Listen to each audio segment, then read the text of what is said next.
અજમો અને ગોળનું પાણી પીવાથી છાતીમાં જામેલો કફ થશે દૂર, શરદી ખાંસીમાં મળશે રાહત। જાણો કેવી રીતે બનાવવું તેને બનાવવાની રીત। અજમો અને ગોળનું પાણી શરદી ખાંસી અને કફમાં રાહત આપે છે। આ પાણીને ગરમ કરીને પીવાથી છાતીમાં જમા થયેલો કફ પણ સરળતાથી નીકળે છે। પીરિયડ્સ દરમિયાન થતા દુખાવામાં પણ અજમો અને ગોળનું સેવન ફાયદાકારક છે। આયુર્વેદમાં ગોળ અને અજમાના ઉપયોગની વાત છે તે બંનેમાં વોર્મિંગ ગુણ હોય છે જે શરીરને ગરમ રાખવામાં મદદ કરે છે। તેનાથી શરીરના દુખાવામાં ઘણી રાહત મળે છે। શરદીથી બચવા માટે દિવસમાં એક વખત અજમો અને ગોળનું સેવન કરવું જોઈએ। અજમો અને ગોળનું પાણી પીવાથી ફાયદા થાય છે। શરદી અને કફમાં રાહત।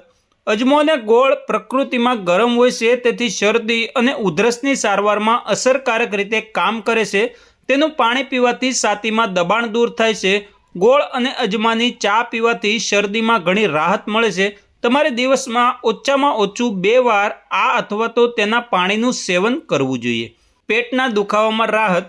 આયુર્વેદમાં અજમા અને ગોળને પેટનો સોજો અને દુખાવો ઓછો કરવા માટે શ્રેષ્ઠ માનવામાં આવે છે।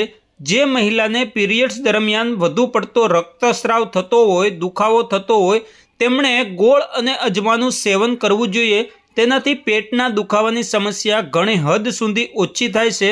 ખાસ કરીને પીરિયડ દરમિયાન ખેંચાણને ઘટાડી શકાય છે। તમે તેની ચા બનાવીને પણ પી શકો છો। પીઠનો દુખાવો ઓછો થશે।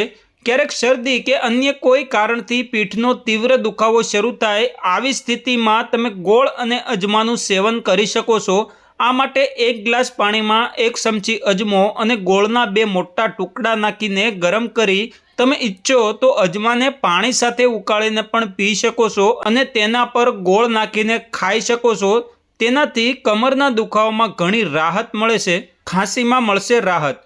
જો તમે જૂની ખાંસી હોય તો તેના માટે પણ ગોળ અને અજમો ફાયદાકારક સાબિત થાય છે। થોડા દિવસો સુધી સતત તેની ચા પીવો, તમારી જૂની ખાંસી ઉધરસ ઘણી હદ સુધી ઠીક થઈ જશે। પાઇલ્સમાં ફાયદો। ગોળ અને અજમો બંને પાઇલ્સમાં ફાયદાકારક સાબિત થાય છે। તે બંને ગરમ પ્રકૃતિના હોય છે, તેથી તેઓ મળ પસાર કરવામાં મુશ્કેલી ઘટાડે છે। પાઇલ્સના દર્દીઓએ દિવસમાં 2 થી 3 વખત ગોળ અને અજમાની ચા પી શકે।